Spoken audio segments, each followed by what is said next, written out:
परविंदर भट्टी और मेरे साथ एडवोकेट केतन शर्मा जी हैं। आज हम जिस मुद्दे का खुलासा करने आए, जिस चीज़ का खुलासा करने आए, बहुत बड़ा एक ऐसा मुद्दा है कि पंजाब सरकार के ऑर्डर को ही इन्होंने बिल्कुल ठेंगा दिखा दिया।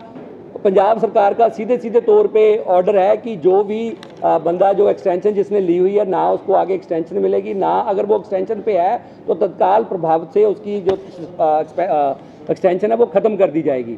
पर हमारे संजीव गोयल जी एक रजिस्ट्रार के आयुर्वेदा के डिपार्टमेंट के रजिस्ट्रार के पद पे लगातार 8 साल से वो चिपके बैठे हैं और कौन से ऑर्डर से चिपके बैठे हैं अभी तक ना हमें पता है, ना पब्लिक को पता है।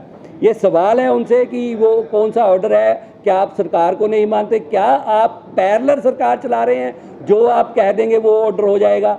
और बहुत बड़ा एक जांच का विषय है कि संजीव गोयल जी के बेटा और उनकी बहू है, बेटे की घरवाली है, उन्होंने एक एंट्रेंस एग्ज़ाम देना था तो वो 2021 में टेस्ट होना था, वो 2022 में लिया गया। वो 1 साल इसलिए डिले किया गया कि उनकी जो बहू थी उनकी MBBS की डिग्री अभी कंप्लीट नहीं हुई थी।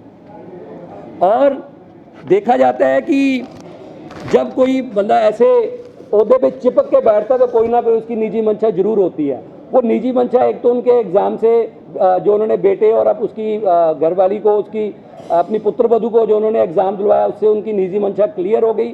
और दूसरी निजी मंशा क्लियर होती है कि एक वो एग्ज़ाम दिलवाते हैं, टेस्ट दिलवाते हैं, उसकी पर बच्चा वो 5,000 फीस लेते हैं। और अगर आप उनकी आंसर शीट निकाल के देखें उन टाइम की तो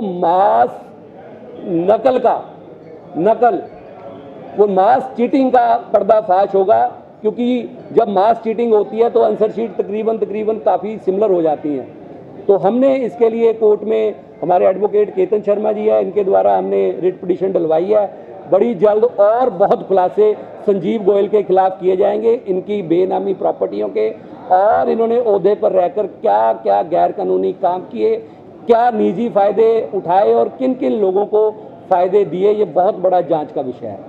अच्छा भट्टी साहब, एक 2023 में नोटिफिकेशन जी जारी होती है जी। और एक लेटर है पर्सनल डिपार्टमेंट का 2021 का। जी, अब 21 वाला लेटर 2023 तक इम्प्लीमेंट क्यों नहीं हुआ, इसके पीछे क्या कारण? ये हमारी यही सबसे बड़ी लड़ाई है कि 2021 में लेटर आता है, 2021 से लेकर एक 2023 में बाद में लेटर आता है, पर वो 2 साल का गैप भी अगर हम आपकी बात को ही माने तो 2 साल का जो गैप था वो जो कुर्सी पे किस ऑर्डर से चिपके रहे, कौन सी ऐसी इनको चिट्ठी दे दी गई थी, सिर्फ जो इनको दी गई जो और कहीं पब्लिक नहीं की गई, वो कौन सी चिट्ठी है, जरा हमें भी ये दिखा दें। अच्छा, जैसे 2023 का है तो इनकी रीअपॉइंटमेंट होनी चाहिए, रीअपॉइंटमेंट के बाद बिल्कुल रीअपॉइंटमेंट होनी चाहिए थी, पर ऐसा कुछ भी नहीं है जी।